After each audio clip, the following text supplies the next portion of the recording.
அஸ்ஸலாமு அலைக்கும் வரஹ்மத்துல்லாஹி வபரகாத்துஹ்.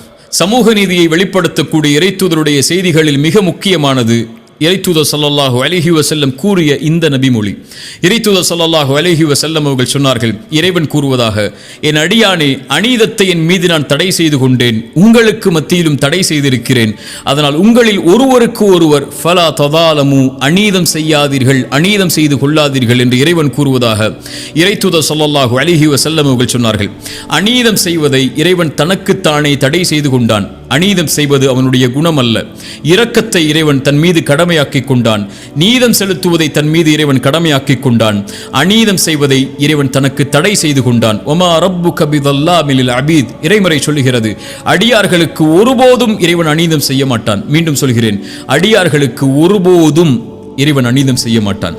இறைத்தூதர் ஸல்லல்லாஹு அலைஹி வஸல்லம் சொன்னார்கள், வானங்கள் பூமிகளில் உள்ள மனிதர்களுடைய செயல்களுக்கு ஏற்ப அவர்கள் செய்த பாவங்களுக்கு ஏற்ப தண்டனையை இறைவன் கொடுக்க நாடினால் வேதனையை தண்டனையைத்தான் இறைவன் கொடுப்பானே தவிர அநீதம் செய்வதில்லை. அதுபோலத்தான் வானங்கள் பூமிகளில் உள்ள மனிதர்கள் எல்லோர்களுக்கும் அவரவர்களின் நன்மைகளின் காரணமாக கூலியை கொடுக்க இறைவன் நாடினால் அவர்கள் செய்த செயலை விட சிறந்த முறையில் தான் அவர்களுக்கு இரக்கம் காட்டி கூலி கொடுப்பானே தவிர அநீதம் செய்ய மாட்டான் என்று இறைத்தூதர் ஸல்லல்லாஹு அலைஹி வஸல்லம் அவர்கள் சொன்னார்கள். இறைவன் தன் மீது அநீதத்தை தடை செய்து கொண்டான்.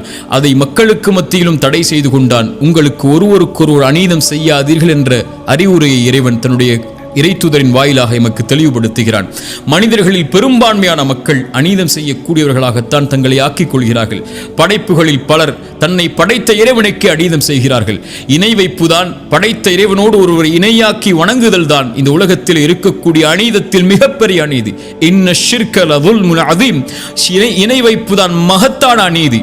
இறைத்தூதர் ஸல்லல்லாஹு அலைஹி வஸல்லம் முஆத் இப்னு ஜபலை அழைத்து கேட்டார்கள், முஆதே, படைப்புகள் படைத்தவனுக்கு செய்ய வேண்டிய கடமை என்ன தெரியுமா? படைப்புகள் படைத்தவனுக்கு செய்ய வேண்டிய கடமை முஆதே, அவனை வணங்குதல், அவனுக்கு ஒருவரையும் இணையாக்காமல் இருத்தல். முஆதே, படைப்புகள் இதை செய்தால் படைத்தவன் அந்த படைப்புகளுக்கு செய்ய வேண்டிய கடமை நீதி என்ன தெரியுமா? இறைவனை வணங்கி அவனை இணையாக்காமல் இருந்தால் அவனை ஒருபோதும் இறைவன் தண்டிக்க கூடாது, வேதனை செய்யக்கூடாது. முஆதே, அதுதான் இறைவன் அவர்களுக்கு காட்டக்கூடிய நீதி என்று இறைத்தூதர் ஸல்லல்லாஹு அலைஹி வஸல்லம் சொன்னார்கள். இந்த நீதிக்கு மாற்றமாக படைத்தவன் ஒருவன் இருக்க, உணவளிப்பவன் ஒருவன் இருக்க, அவனை படைத்து பரிபாலிப்பவன் ஒருவன் இருக்க, படைப்புகள் இன்னொருவரை இறைவன் என்று அழைப்பதுதான் அநீதத்தில் மிகப்பெரிய அநீதி என்பது இறைத்தூதருடைய வார்த்தையாகும். மனிதன் படைப்புகளுக்கு அநீதம் செய்கிறான். படைப்புகளில் பெற்றோர்களுக்கு மனிதன் அநீதம் செய்யக்கூடியவனாக இருக்கிறான். அவர்களுக்கு நடக்க வேண்டிய முறைக்கு மாற்றமாக நடந்து, மனைவி கணவனுக்கு, கணவன் மனைவிக்கு, பிள்ளைகள் பெற்றோர்களுக்கு, உறவுகளுக்கு, நண்பனுக்கு, அண்டை வீட்டாருக்கு, தன்னுடைய நெருக்கமானவர்களுக்கு, விலகி இருப்பவர்களுக்கு, பிரமதத்தார்களுக்கு, சகோதரர்களுக்கு என எல்லா தரப்பிலும் அநீதம் தான் இந்த உலகத்தில் மிகைத்திருப்பதை பார்க்க முடிகிறது. இறைத்தூதர் ஸல்லல்லாஹு அலைஹி வஸல்லம் ஒரு மனிதன் தனக்குத்தானே அநீதம் இழைக்க கூடாது என்றார்கள். இறைத்தூதரிடத்திலே பலர் வந்து முறையிட்டார்கள், இறைத்தூதரை ஒருவர் இரவு முழுக்க வணங்குகிறார், உறங்கவில்லை. ஒருவர் திருமணம் செய்யாமல் தன்னுடைய வாழ்க்கை முழுவதையும் வணக்க வழிபாட்டில் கழித்துக் கொண்டிருக்கிறார்.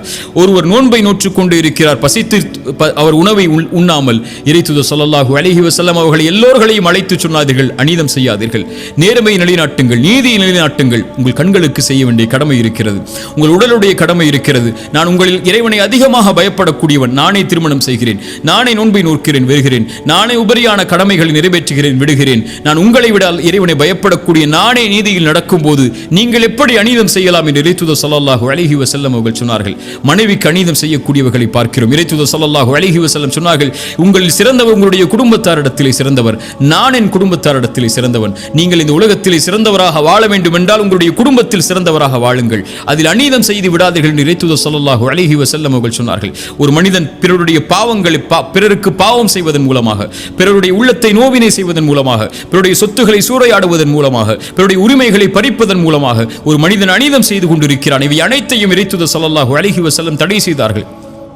இறைத்தூதர் ஸல்லல்லாஹு அலைஹி வஸல்லம் அவர்கள் சொன்னார்கள், முஆத் இப்னு ஜபலை யமன் தேசத்திற்கு அனுப்பும் போது மிக முக்கியமான செய்தி, இத்தகி தஅவத்தல் மதுலூம், முஆதே, அநீதம் செய்யப்பட்டவனுடைய பிரார்த்தனையை பயந்து கொள். ஒருவன் அநீதம் செய்யப்பட்டிருக்கிறான் என்றால் அவன் இறைவனை அழைத்தால் இறைவா என்ற ஒரு வார்த்தை போதும். அவனுக்கும் இறைவனுக்கும் இடையில் எந்த ஒரு திரையும் கிடையாது. அவன் கேட்டால் இறைவன் கொடுப்பான். அநீதம் செய்யப்பட்டவன் கரத்தை ஏந்தி விட்டால் போதும், அவ்வளவுதான். அநீதம் செய்தவன் அழிந்து விடுவான். இறைத்தூதர் ஸல்லல்லாஹு அலைஹி வஸல்லம் சொன்னார்கள், அநீதம் செய்பவனுக்கு இறைவன் அவகாசத்தை அளித்துக் கொண்டு இருப்பான். அவனை பிடிக்க நாடினால் அநீதம் செய்தவனை தண்டிக்க நாடினால் அவ்வளவுதான். தண்டனை கொடுக்கும் வரைதான் அவனுக்கு இரக்கம். தண்டனையை கொடுக்க நாடிவிட்டால் உலகத்திலேயே அவ்வளவுதான், அழிந்து விடுவான். இறைவனை விட்டு அவனை தப்பிக்க முடியாது என்று இறைத்தூதர் ஸல்லல்லாஹு அலைஹி வஸல்லம் சொன்னார்கள். இறைத்தூதர் ஸல்லல்லாஹு அலைஹி வஸல்லம் அபிசீனிய நாட்டில் நடந்த ஏதாவது ஆச்சரியப்படுத்தக்கூடிய செய்தி இருந்தால் சொல்லுங்கள் என்று நபித்தோழர்களிடத்தில் கேட்டபோது ஒரு நபித்தோழர் சொன்னார், இறைத்தூதரே, ஒரு வயதான ஒரு பெண்மணி தன்னுடைய தோளில் தண்ணீர் பாத்திரங்களை சுமந்து கொண்டு நடந்து சென்று கொண்டிருந்தாள். அப்போது அங்கிருந்த வாலிபர்கள் அந்த தண்ணீர் பாத்திரத்தை அந்த பெண்ணை இழிவுபடுத்துவதற்காக தட்டிவிட்டு அந்த பெண்ணையும் கீழே தள்ளிவிட்டார்கள். கால் வழிக்கு அந்த பெண் கீழே விழுந்தவள் எழுந்து ஒரு வார்த்தை சொன்னால், இறைத்தூதரே, அது எங்களை ஆச்சரியப்படுத்தியது. என்னை அநீதம் செய்தவனே, நாளை மறுமை என்ற ஒரு நாள் வரும். இறைவன் சிம்மாசனத்தை அமைப்பான். முதலாவவர் முதல் இறுதியான மனிதர் வரை எல்லோரைகளையும் ஒன்று கூட்டுவான். நாவுகள் சீலிடப்பட்டு கரங்கள் தோள்கள் பேசும். அந்த நேரத்தில் இறைவனுக்கு முன்னால் என்னுடைய சிம்மாசனம் இருக்கும்போது உனக்கும் எனக்கும் நடந்த இந்த அநீதி அங்கே பேசப்படும். அப்போது பார்த்துக் கொள்கிறேன் உன்னை என்று சொன்னால் அந்த செய்தி என்னை ஆச்சரியப்படுத்தியது. இறைத்தூதர் சொன்னார்கள், அந்த பெண் உண்மையைத்தான் சொன்னாள். பலமில்லாத அந்த பெண் பலமுள்ள மக்கள் இருக்கும்போது இரக்கம் காட்டப்படாமல் இருக்கும்போது இறைவன் எப்படி அந்த சமூகத்திற்கு இரக்கம் காட்டுவான் என்று இறைத்தூதர் ஸல்லல்லாஹு அலைஹி வஸல்லம் நீதியின் குரலை சொன்னார்கள். இறைத்தூதர் ஸல்லல்லாஹு அலைஹி வஸல்லமுடைய வார்த்தைக்கு பல அறிஞர்கள் விளக்கம் சொன்னார்கள். இந்த பூமி முழுக்க நீதியால் நடக்கப்பட்டால், அது இறை மறுப்பாளர்கள் ஆட்சி செய்யப்பட்டால் கூட அந்த பூமி நடக்கும், அந்த பூமி இயங்கும்.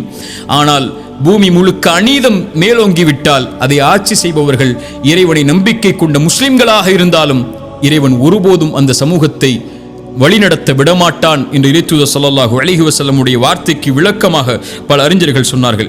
இறைத்தூதர் ஸல்லல்லாஹு அலைஹி வஸல்லம் சொன்னார்கள், அநீதத்தை பயந்து கொள்ளுங்கள், அதுதான் மறுமையில் இருக்கக்கூடிய இருள்களில் மிக மிக அதிகமான இருளாகும் என்று இறைத்தூதர் ஸல்லல்லாஹு அலைஹி வஸல்லம் அவர்கள் சொன்னார்கள்.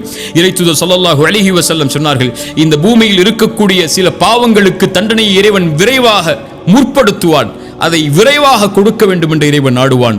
அதில் ஒன்று பெற்றோர்களுக்கு மாறுபட்டு நடத்தல், இன்னொன்று அநீதம் செய்தல். அநீதம் செய்பவனுக்கு நீதியை நிலைநாட்ட இறைவன் நாடுவதை தான் விரும்பி நாடுகிறான், விரைவாக அவனுக்கு செய்வதை என்று இறைத்தூதர் ஸல்லல்லாஹு அலைஹி வஸல்லம் அவர்கள் சொன்னார்கள். இறைத்தூதர் ஸல்லல்லாஹு அலைஹி வஸல்லம் சொன்னார்கள், நாளை மறுமையில் பரம ஏழை என்பவன் யார் தெரியுமா? நன்மைகளை சுமந்து வருவான், மூட்டைகளாக மலைகளாக நன்மைகளை சுமந்து வருவான்.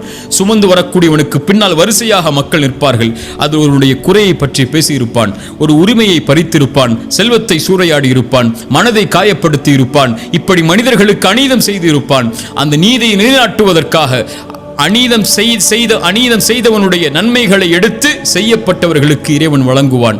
எல்லா நன்மைகளும் வழங்கப்பட்டு எந்த நன்மையும் அவர்களுக்கு கொடுப்பதற்கு இவன் செய்த அந்த செயலுக்கு பகரமாக கொடுப்பதற்கு இல்லாத பட்சத்தில் அவர்களுடைய பாவங்கள் அவர்களுடைய குற்றங்கள் அனைத்தையும் இவன் மேல் சுமத்தி இவனை நரகத்திலே தூக்கி வீசுவான். நன்மைகளை சுமந்து வந்த இவன் அநீதத்தின் காரணமாக இறைவன் நீதி செலுத்துவதால் நரகத்தில் தூக்கி வீசப்படக்கூடிய இவன்தான் பரம ஏழை என்று இறைத்தூதர் ஸல்லல்லாஹு அலைஹி வஸல்லம் அவர்கள் சொன்னார்கள்.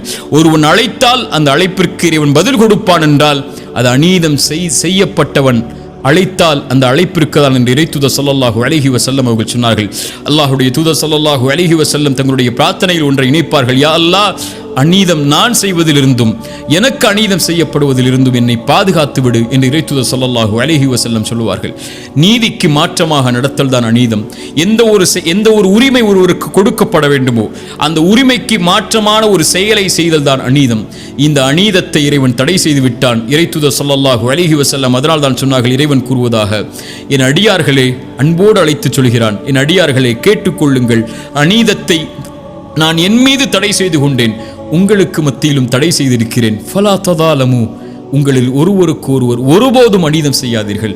இறைவன் உங்களுக்கு அநீதம் செய்வதில்லை.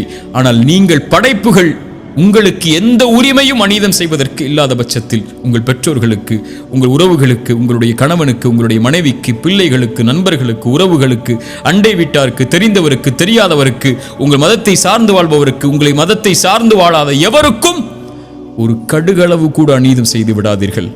இறைவன் எந்த செயலையும் பொறுத்துக் கொள்வான். ஒரு மனிதனுடைய செயலில், அவனுடைய நன்மைகளில், அவன் செய்யக்கூடிய பாவங்களில் அநீதம் கலந்து விட்டால் எல்லாம் அழிக்கப்பட்டுவிடும்.